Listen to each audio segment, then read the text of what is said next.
அனைத்துலக உயிரோடை தமிழ் வானொலி மற்றும் இலக்கு மின்னிதழ் நேயர்களுக்கு வணக்கம். நாங்கள் பேச எடுத்துக்கொண்ட விடயம் வளைகுடாவில் தற்பொழுது நடைபெறுகின்ற போர். சும்மா கிடந்த சங்கை ஊதிக்கெடுத்தானா மாண்டி என்று ஒரு பழமொழி ஒன்று உண்டு.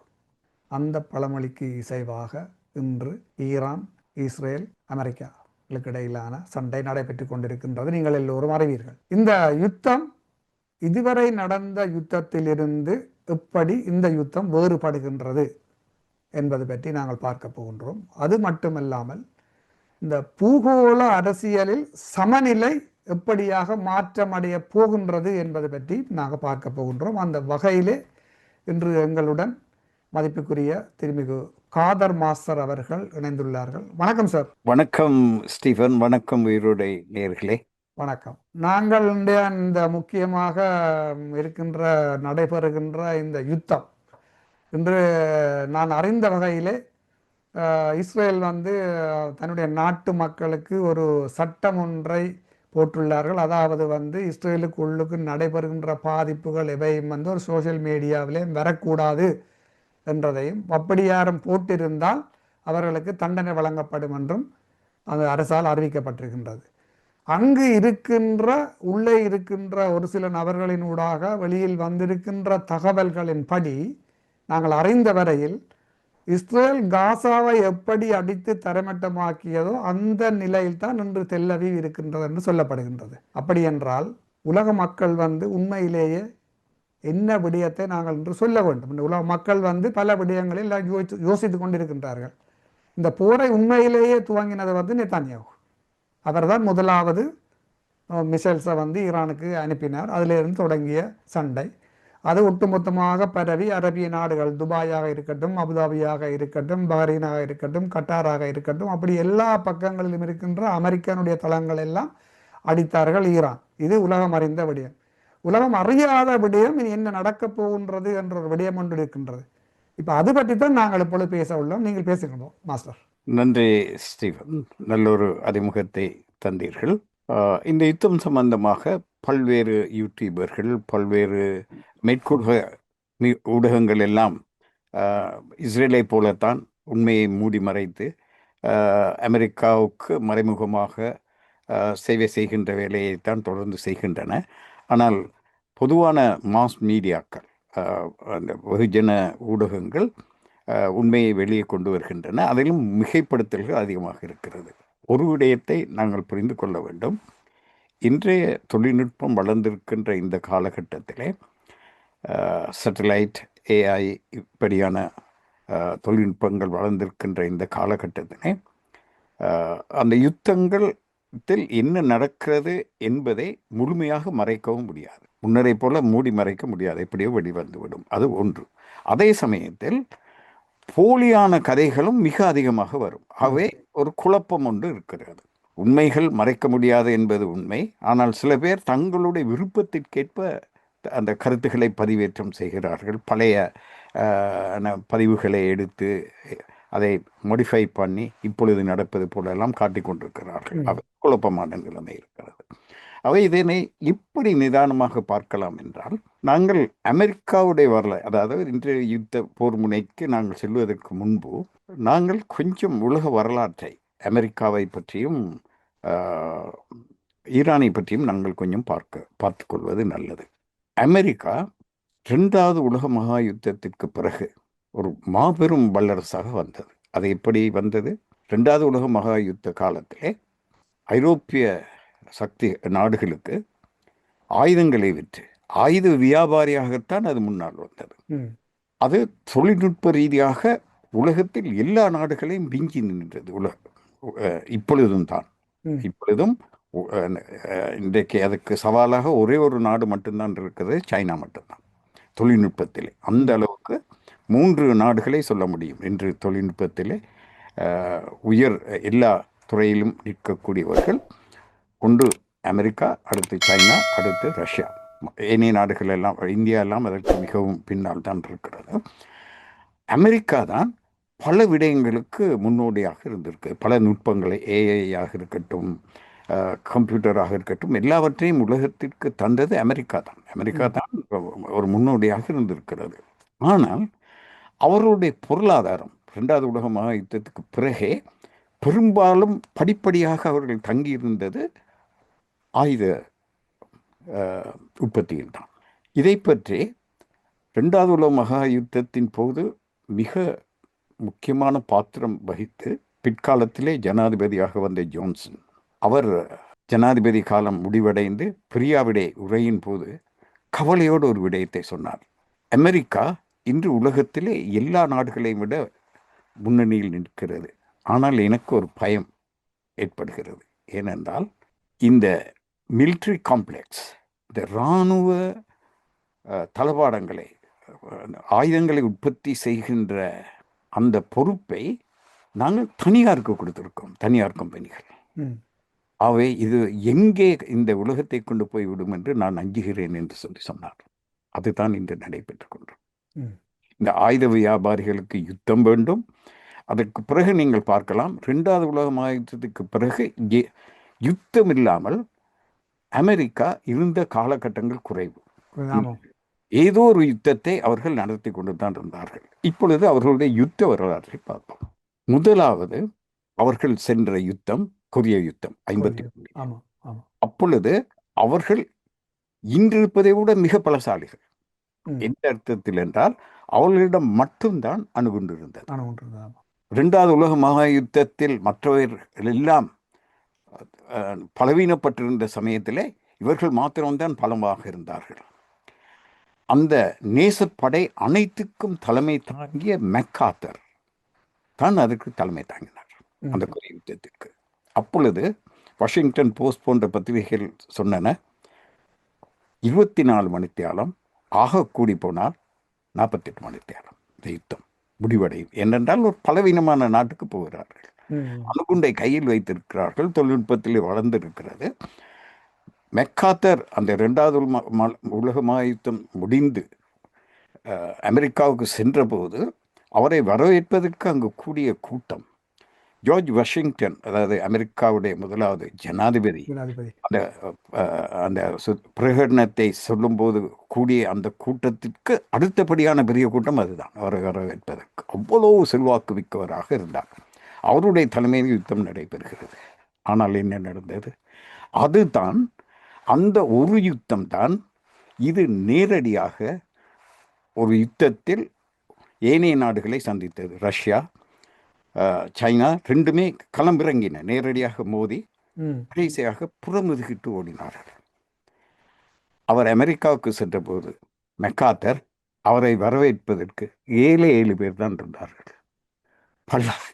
பல மில்லியன் கணக்கான மக்கள் திரண்ட அவ்வளோ பிரசித்தி பெற்ற அவர் இதிலே தோல்வியடைந்து சென்ற போது அவர் ஒரு அவமானத்துக்குரியவராக அங்கு சென்றார். இதுதான் இந்த ஒரு யுத்தத்துக்கு பிறகு அவர்கள் நேரடியாக ஒரு வல்லரசை சந்தித்ததே இல்லை. அதன் பிறகு வியட்நாமிலே சிக்கிக் கொண்டார்கள்.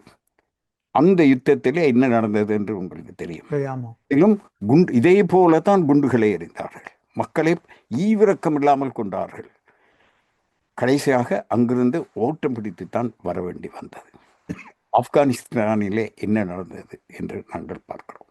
ஆனால் பிறகு ஈராக்கிலே, லிபியாவிலே இவையெல்லாம் ஒரு பொய்யான கதைகளை சொல்லிக்கொண்டு தான் நாங்கள்லாம் யுத்தத்துக்கு போனார்கள். ஈராக்கிலே என்ன நடந்தது என்று எங்களுக்கு தெரியும் தானே. அதாவது வெப்பன்ஸ் ஆஃப் மாஸ் டிஸ்ட்ரக்ஷன் இருக்கிறது, உலகத்தை அழிக்கக்கூடிய அணு ஆயுதங்களை இவர்கள் தயாரித்து கொண்டிருக்கிறார்கள் என்று சொல்லித்தான் போனார்கள். அந்த பொய்யை அவர்கள் நிரூபிக்கவே முடியாமல் போய்விட்டது. ஆனால் அதற்கு ஒரு பில்டப் ஒன்று கொடுத்தார்கள். அது உண்மையிலே உலக மக்களை நம்ப வைத்தார்கள். உண்மைதான், சதாம் ஹுசேன் தான் உலகத்துக்கு ஆபத்தானவன், அவரை தூக்கி எறிந்தால் தான் உலகம் நிம்மதியாக இருக்கும், அவர் உண்மையிலே அணுகுண்டு தயாரிக்கிறார் என்று சொல்லி ஐக்கிய நாடுகள் சபையும் ஏமாற்றி கொண்டு அவர்கள் யுத்தத்துக்கு போனாலும் உலக மக்களின் அபிப்பிராயத்தை உருவாக்கி கொண்டு அந்த யுத்தத்துக்கு போனார். அவர்கள் அதன் பிறகே ஒரு வல்லரசை அவர்கள் சந்திக்கவில்லை.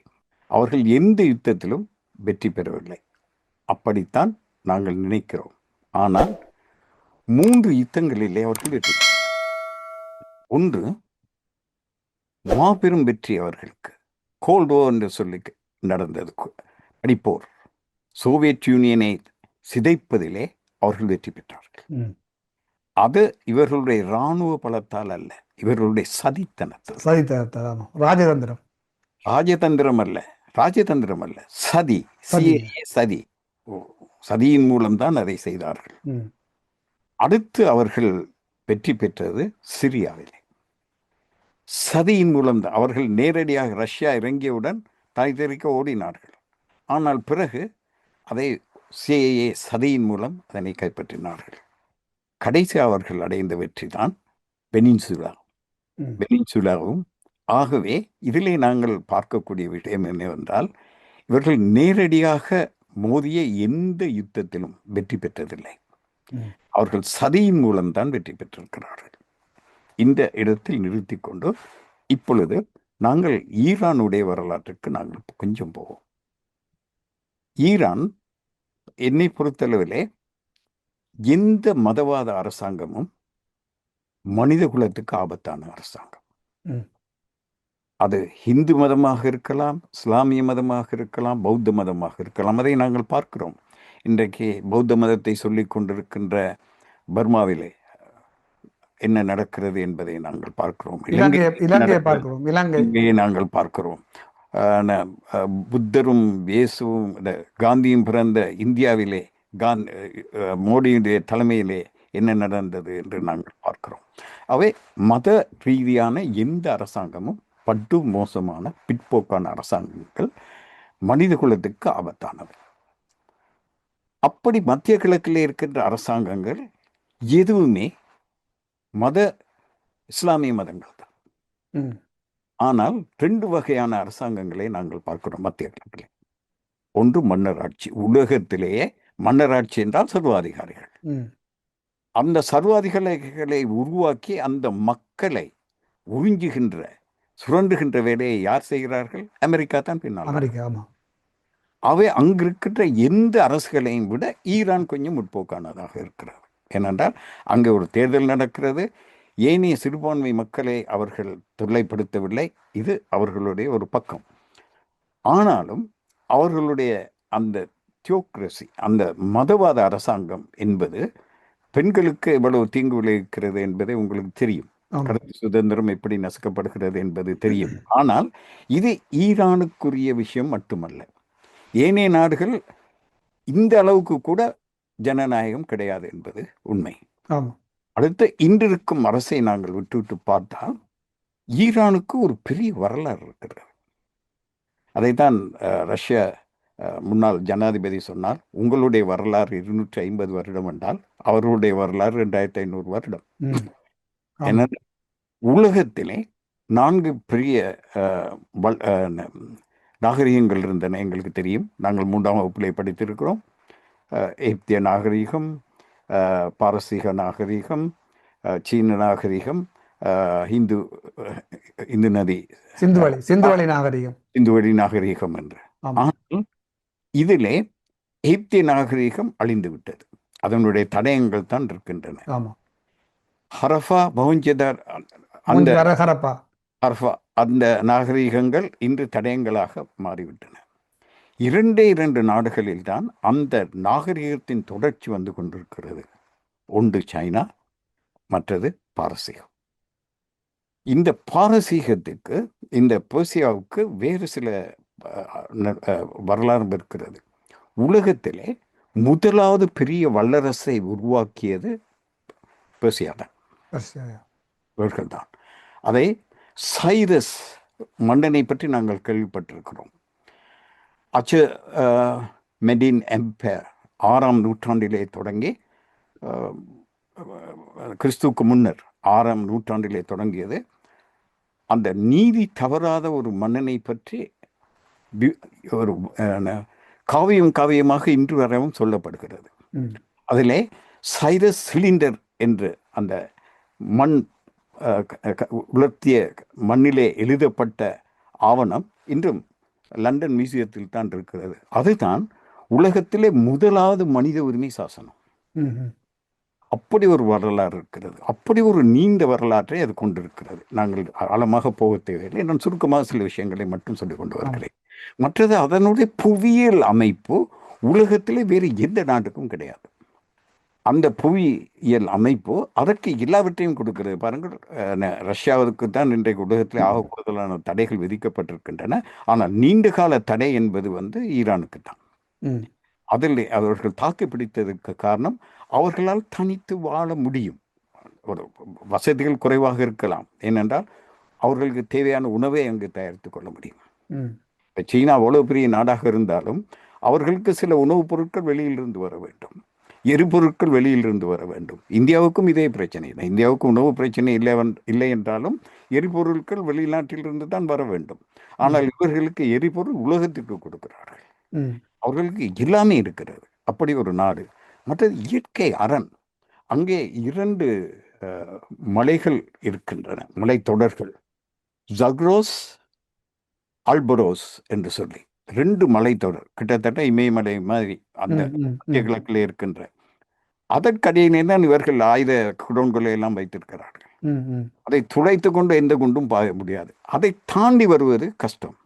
இதனால்தான் மகா அலெக்சாண்டர் காலத்தில் கூட அவர்கள் படையெடுத்து ஒரு பகுதியை அவர்கள் கைப்பற்றினாலும் கூட நீண்ட காலம் எந்த நாட்டாலும் அவர்களை அடிமைப்படுத்த முடியவில்லை. அடுத்தது அவர்கள் இருக்கின்ற அந்த பிளாட்டோ, அந்த பீடபூமி என்று சொல்வார்கள் என்ன, ஆமாம். பீடபூமி, பரந்த பாலைவனம், இவை எல்லாவற்றும் இவர்களுக்கு இயற்கை அரணை கொடுக்கிறது. அந்த நாட்டை கைப்பற்றுவது என்பது வரலாற்றிலே யாராலும் முடியவில்லை. இந்த உண்மையை புரிந்து கொள்ள வேண்டும். ம். இப்பொழுது நாங்கள் நிகழ்கால இந்த வரலாற்றை வைத்துக்கொண்டு, அதாவது அமெரிக்காவுடைய வரலாற்றை பார்த்தோம். இவர்களுக்கு இன்னொரு வரலாறு இருக்கிறது. என்னென்றால், இவர்கள் ஏனைய நாடுகளை கைப்பற்றியதில்லை. இந்த ஆக்கிரமித்த வரலாறு இவர்களுக்கு இல்லை. சைரஸுடைய தத்துவங்கள் அங்கே இன்றும் செல்வாக்கு செலுத்துகின்றன. ம். சைரஸ் அதற்கு முன்னர் இருந்த சிறு சிறு சாம்ராஜ்யங்கள் பிடித்து வந்த அடிமைகளை கூட விடுதலை செய்துவிட்டு அவர்களுக்கு காணி கொடுத்து நீங்கள் போங்கள். அவர்கள் அழிக்கப்பட்ட கோயில்களை எல்லாம் மீள கட்டி அமைந்து ஒரு ஒரு வித்தியாசமான ஒரு ஆட்சி முறையை அறிமுகப்படுத்தியவர் அவர். அதே சமயம் அங்கே அந்த கவர்னர் ஆட்சி முறை என்று இப்பொழுது இருக்கிறது அல்லவா, ஆமாம். ஆமாம். அதை உலகத்துக்கு அறிமுகப்படுத்தியது பாரசீகம்தான். அதனை சொல்றது செட்ராப்ஸ் என்று சொல்லி. அந்த பெரிய அதாவது ஈராக்கை விட 4 மடங்கு பெரிய அந்த நாட்டை, அந்த நாட்டில் அந்த காலத்திலிருந்து ஒரு அளவுக்கு ஒரு நிர்வகிக்கக்கூடியதாக இருந்ததற்கு காரணம் அந்த கவர்னர் முறை. ஒவ்வொரு பகுதிக்கும் அதிகார பரவலாக்கம் கொடுத்து விடுவார்கள், சுதந்திரமாக செயல்படலாம்.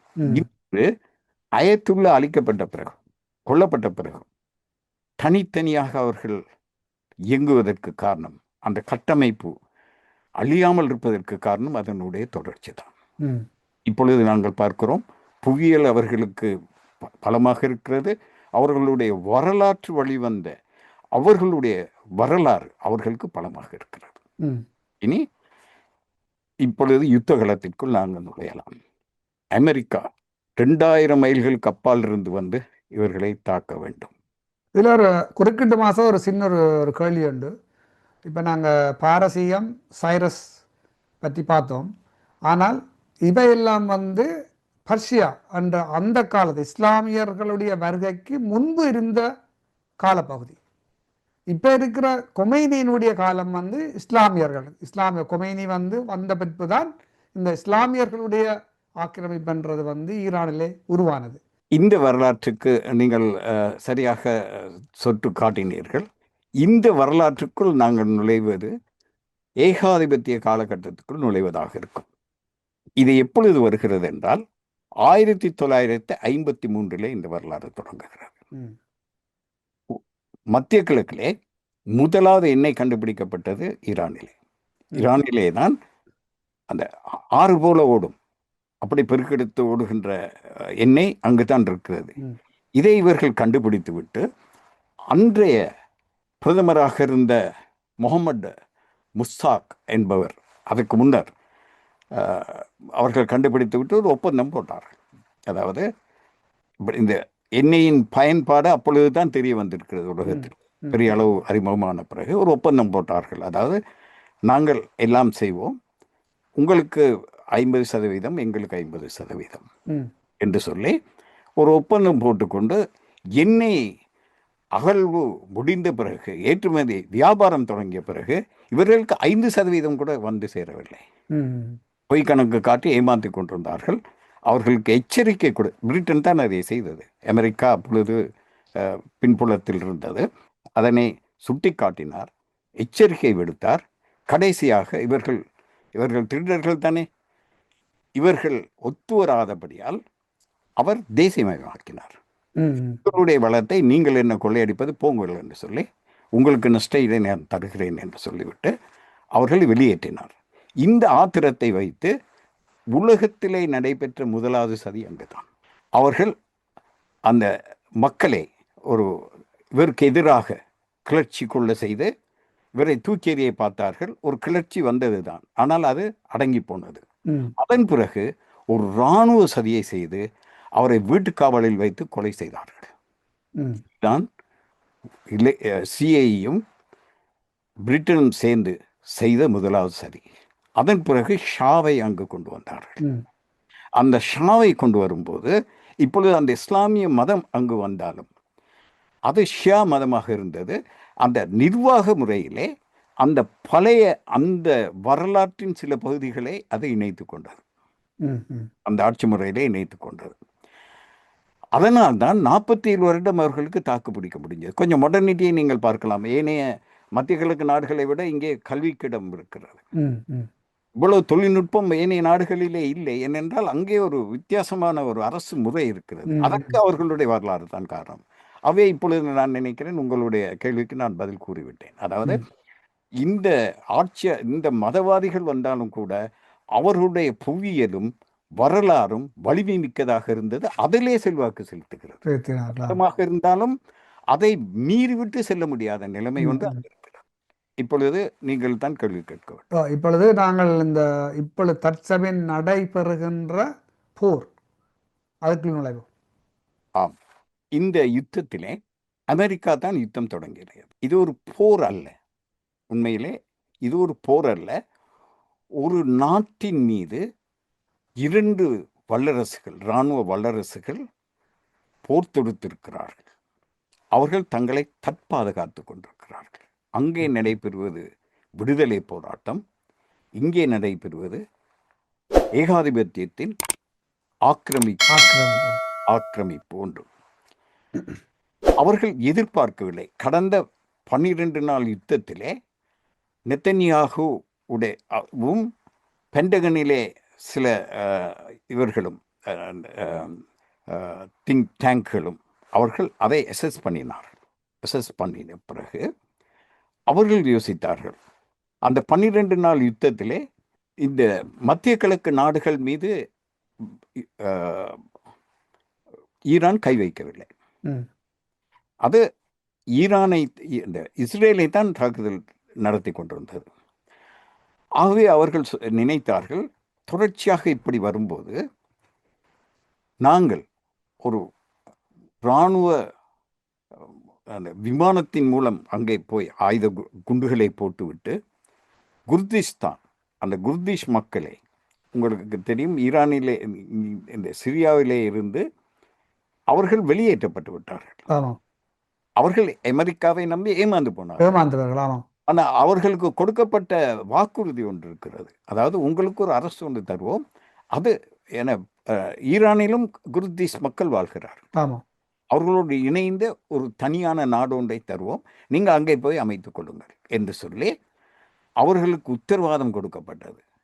அவர்களுக்கு ஆயுதம் கொடுத்து அவர்களை தயாராக வைத்திருந்தார்கள். அவர்கள் நினைத்தார்கள், வான்வெளி தாக்குதலை நடத்தி ஆட்சி மாற்றத்தை அயத்துல்லாவை கொண்டுவிட்டு ஆட்சி மாற்றத்தை கொண்டு வந்து அங்கு நிலை குழம்பி இருக்கும்போது அங்கே ஒரு கிளர்ச்சி வெடிக்கும் என்று அவர்கள் எதிர்பார்த்தார்களாமா.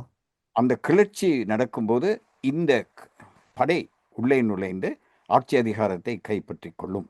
அங்குள்ளவர்கள் அந்த கிளர்ச்சியாளர்களுடன் சேர்ந்து தங்களுக்கு சாதகமான ஒரு பொம்மை ஆட்சி அங்கு வரும்.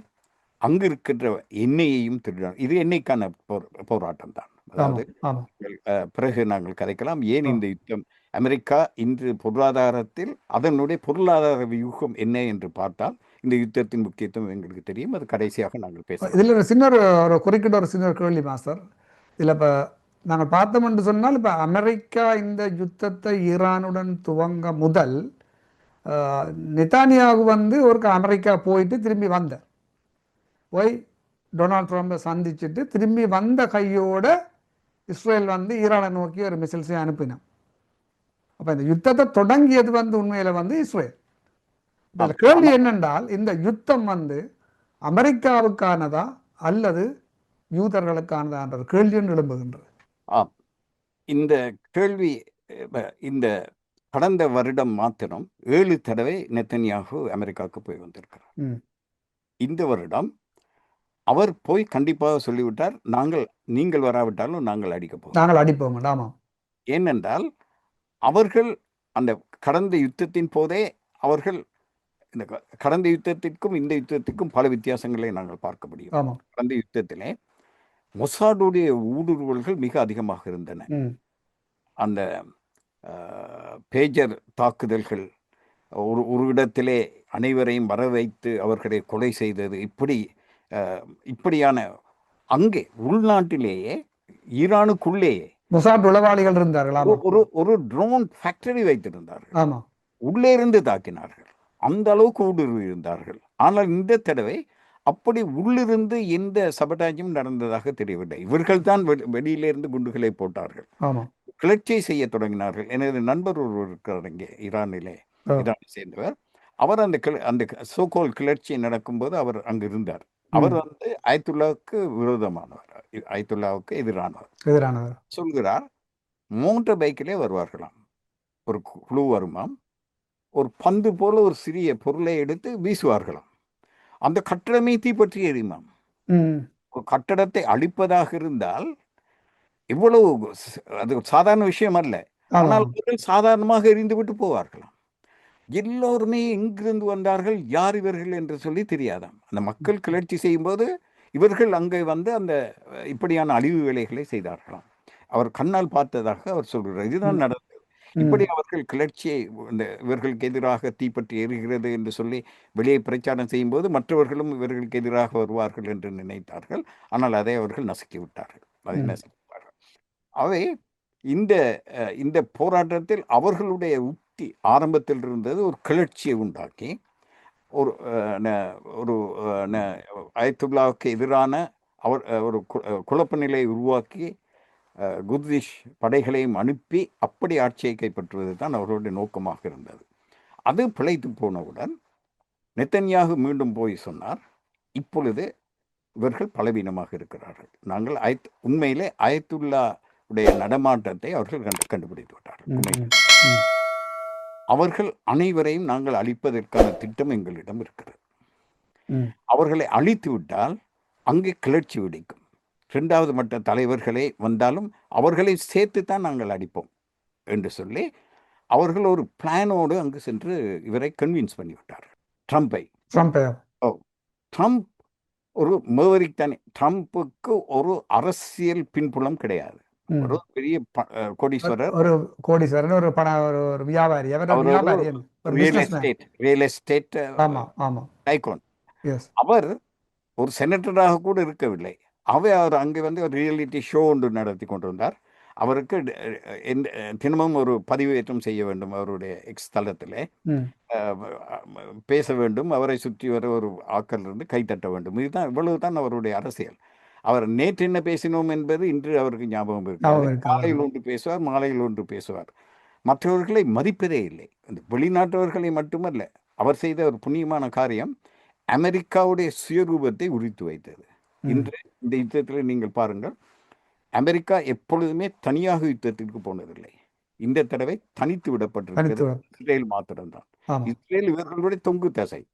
அமெரிக்கா இல்லை என்றால், எவ்வளவு இராணுவ பலம் இருந்தாலும், உளவுத்துறை பலமாக இருந்தாலும், அமெரிக்கா இல்லை என்றால் இஸ்ரேல் ஒரு மாதம் கூட தாக்கு பிடிக்காது. இல்லை, இன்றைக்கு பார்த்தீங்களா மாஸ்டர், இதில் இன்னொரு விடயம் ஒன்று இந்த யுத்தத்துக்குள்ளே நடைபெற்றது என்னென்றால், இஸ்ரேலுக்கு எதிராக யூதர்களே நெத்தானியாவுக்கு எதிராக பல வழிகளிலும் வந்து எதிர்ப்பு அலைகளை தெரிவித்துக் கொண்டிருக்கின்றார்கள். இன்றும் நான் ஒரு சின்ன ஒரு காணொளி ஒன்று பார்த்தேன். ஒரு யூதமான உலகத்திலே வாழ்கின்ற அனைத்து யூதர்களுக்கும் ஒரு வேண்டுகோள் விடுக்கின்றார்கள். இந்த நித்தானியாகு இந்த தற்போதைய இஸ்ரேலுடைய பிரதமர் வந்து ஒரு சைக்கோ என்று சொல்கிறார். அவர் யூத மக்களை பாதுகாப்பற்றவர்களாகவும் அவர்கள் நிம்மதியாக வாழ முடியாத அளவுக்கு செய்து கொண்டிருக்கின்றார். யூத மக்களை விழித்தெழுங்கள் என்று சொல்ற அளவுக்கு அவர் இன்றைக்கு சொல்லியிருக்கின்றார். மற்றதில் இன்னும் ஒரு விடயம் நடந்திருக்கிறது. இந்த ஐரோப்பிய நாடுகளையும் இந்த யுத்தத்துக்கு இழுத்து விடுவதற்கான ஒரு சதி வேலையும் நடந்திருக்கிறது என்று சொன்னால், இந்த சைப்ரஸ் நாட்டுக்கு ஒரு மிசைல்ஸ் அனுப்பப்பட்டிருக்கு. அவங்க பிரிட்டிஷ், அதாவது வந்து ஐக்கிய ராஜ்யத்தினுடைய இராணுவ தளத்தின் மீது ஏவப்பட்டிருக்கின்றது. அது ஈரான் அடித்தது என்று சொல்லிச்சினோம். ஆனால் ஐக்கிய ராஜ்யத்தினுடைய பிரதமரே முந்தின நாள் நினைக்கின்றேன், அவர் சொல்லிட்டார் அந்த மிசைல் வந்து ஈரான் அனுப்பவில்லை. அதை முதலாவது சொன்னது சைப்ரஸ். சைப்ரஸ் சொல்லிவிட்டது. ஸ்பெயின் நாங்கள் ஆய்வு செய்தோம், இது ஈரானுடைய தாக்குதல் அல்ல. என்னென்றால் அவர்கள் விழிப்போடு தான் இருக்கிறார்கள். மற்றது இனிமேலும் அமெரிக்காவை நம்பி போனால் என்ன நடக்கும் என்பது இவர்களுக்கு தெரியும். அவை யாருமே வரவில்லை. இந்த அழுத்தம் காரணமாக பிரித்தானிய பிரதமர் மாத்திரம் அவர்களுடைய இன்றையிலிருந்து அந்த பிரித்தானிய தளத்தையும் சைப்ரஸில் இருக்கின்ற தளத்தையும் பாதிப்பதற்கு அனுமதி கொடுத்திருக்கிறார். ஆனால் ஸ்பெயின் தன்னுடைய தளத்தை தன்னுடைய நாட்டில் எந்த தளத்தையும் பாவிக்கக்கூடாது என்று கூறிவிட்டது. ஜெர்மனியும் கூறிவிட்டது. ஏனைய நாடுகள் எல்லோருமே இப்பொழுது இவரிடமிருந்து தள்ளித்தான் நிற்கிறார்கள். இதனுடைய முடிவு என்ன என்று தெரிய போகிறது. இப்பொழுது கேள்வி என்னவென்றால், இந்த யுத்தத்தை இவர்கள் தொடங்கும் போது உலகத்தையோ அமெரிக்க மக்களையோ இவர்கள் தயார்படுத்தவில்லை. என்னென்றால் முதலாவது சொன்னார்கள் அணுகுண்டு தயாரிப்பதற்கு இவர்களை அனுமதிக்க கூடாது என்று சொல்லி. அதன் பிறகு அவர்கள் சொன்னார்கள் ஆட்சி மாற்றத்தை கொண்டு வருவதற்கான போராட்டம் என்று சொல்லி சொன்னார்கள். பிறகு சொன்னார்கள் நாங்கள் முந்தி கொண்டிருக்காவிட்டால் ஈரான் எங்களை தாக்கி இருக்கும் என்று சொல்லி ஒரு காரணத்தை, அவர்களுக்கு சரியான காரணத்தை கூற முடியவில்லை. அவர்களுக்கு ஏன் யுத்தத்தை தொடங்கினோம் என்று சொல்லி ஒரு காரணத்தை சொல்ல முடியவில்லை. அவர்கள் ஒரு குயிக் ரிசல்ட்டை, அதாவது ஆட்சி மாற்றம் உடனே நடைபெறும் என்று நம்பிக்கொண்டு போனார்கள். ஆனால் இப்பொழுது அவர்கள் அங்கே சிக்கிக் கொண்டார்கள். இவர்களும் ஆரம்பத்தில் நீங்கள் பார்க்கலாம், ஈரானும் தங்களுடைய தாக்குதலை உக்கிரமாக நடத்தியது, மிக உக்கிரமாக நடத்தியது. ஒரு நாளைக்கு 500க்கு குறையாத ஏவுகணைகளும் ட்ரோன் தாக்குதல்களும் இப்பொழுது அவர்கள் குறைத்து கொண்டார்கள். நீண்ட கால யுத்தத்திற்கு அவர்களும் தயாராகிறார்கள். இவர்களை பலவீனப்படுத்த வேண்டுமானால் இவர்களை ஒரு நீண்ட கால யுத்தத்திற்கு தயாராக வேண்டும் என்று சொல்லி. ஏனென்றால் இவர்கள் ஒவ்வொரு நாளும் போய் குண்டு வீசுகிறார்கள். இவர்களுடைய ட்ரோன் ஒன்றின் விலை $20,000. ஆனால் அதை தாக்குகின்ற பேட்ரியட் ஏவுகணையுடைய விலை 4 மில்லியன்.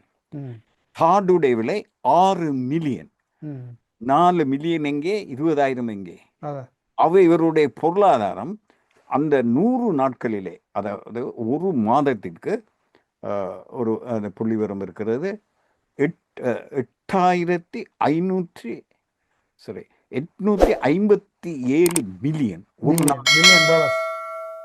டாலர், மில்லியன் அல்ல, மில்லியன். அதாவது ஒரு பில்லியனுக்கு கிட்ட வருகிறது ஒரு நாளைக்கு இவர்கள் யுத்தத்தை நடத்துவதற்கு. ஈரானுக்கு உயிரிழப்பு அதிகம்தான். உண்மையிலே நீங்கள் சமமாக பார்த்தால் அமெரிக்காவுக்கு பிரிட்டன் நிகரில்லை, இந்த ஈரான் நிகரில்லை. படைபலத்திலும் சரி, இராணுவ பலத்திலும் சரி, தொழில்நுட்பத்திலும் சரி. ஆனால் அவர்களுடைய ஜியோகிராஃபி, அவர்கள் இருக்கின்ற இடம், இஸ்ரேலுக்கு தொலைவிலே இருக்கிறது, அமெரிக்காவுக்கு தொலைவிலே இருக்கிறது, ஹோமோஸ் ஜலசந்தி இருக்கிறது. பொருளாதாரத்தின் குறவலை அவர்கள் நசுக்க முடியும். அப்படியான ஒரு ஜலசந்தியை வந்து ஈரான் முற்றுமுழுதாக முடக்கி விட்டது.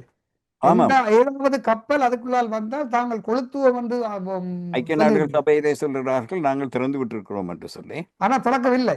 ஆனால் திறந்திருக்கிறார்கள். யாருக்கென்றால் சைனாவுக்கு திறந்திருக்கிறார்கள், ரஷ்யாவுக்கு திறந்திருக்கிறார்கள், பாகிஸ்தானுக்கு திறந்திருக்கிறது. பாகிஸ்தான் திறந்திருக்கிறார். வேறு சில நாடுகளுக்கு விடுகிறார்கள். இந்தியாவுக்கும் ஜெய்சங்கர் பேசி இப்பொழுது போகலாம் என்று சொல்லியிருக்கிறார்கள். ஓ ஆனால் ஏனைய நாடுகள், ஐரோப்பிய நாடுகளுக்கோ அமெரிக்காவுக்கோ ரஷ்யாவுக்கோ போக முடியாது. அடிப்போம். இன்றும் அடித்திருக்கிறார்கள். ஆகவே அவர்கள் தாங்கள் எங்கே நின்று கொண்டு என்ன செய்ய வேண்டும் என்பதிலே இப்பொழுது அவர்கள் ஆரம்பத்திலே அந்த சீற்றத்தோடு அயத்துல்லா குமேனி கொல்லப்பட்ட அந்த ஆத்திரம் அனைத்தையும் சேர்ந்து, மற்றது அவர்களுடைய நேற்று ஒரு அழகான ஒரு பேட்டியை நான் பார்த்தேன். ஒரு அமெரிக்க கேர்னல் ஒருவரிடம் கேள்வி கேட்கிறார்கள். இப்பொழுது அமெரிக்கா சொல்லுகிறது தானே, ஆமாம், இப்பொழுது 85% ட்ரோன் தாக்குதல்களும் 75% மிசைல் தாக்குதல்களும் குறைந்திருக்கின்றன.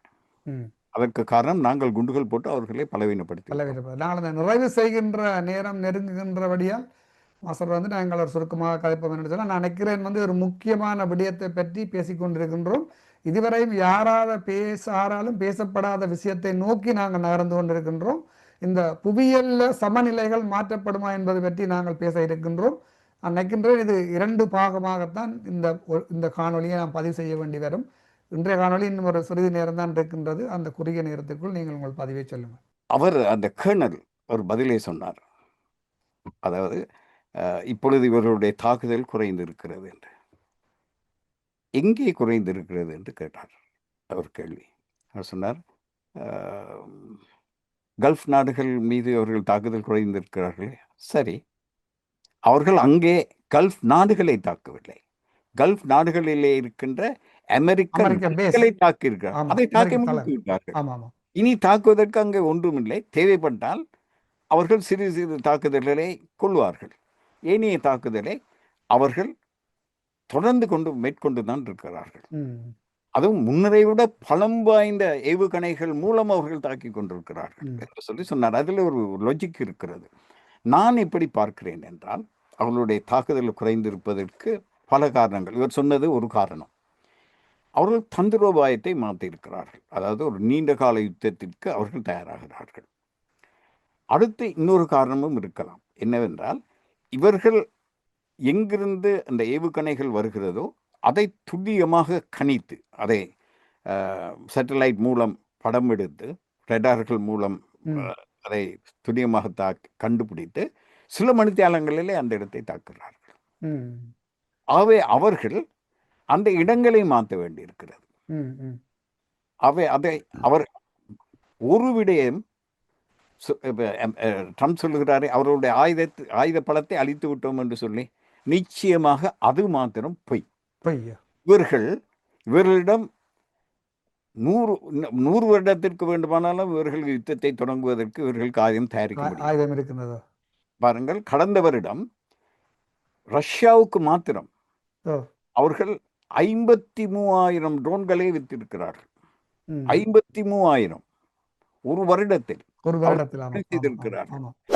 ஆகவே தங்களுக்கு ஒரு ஆபத்து வரும்போது அதை தயாரிப்பதற்கான அந்த உட்கட்டுமானம் அவர்களிடம் இருக்கிறது. அவர்களிடம் ஆயுதம் இல்லை என்ற பிரச்சனை இல்லை.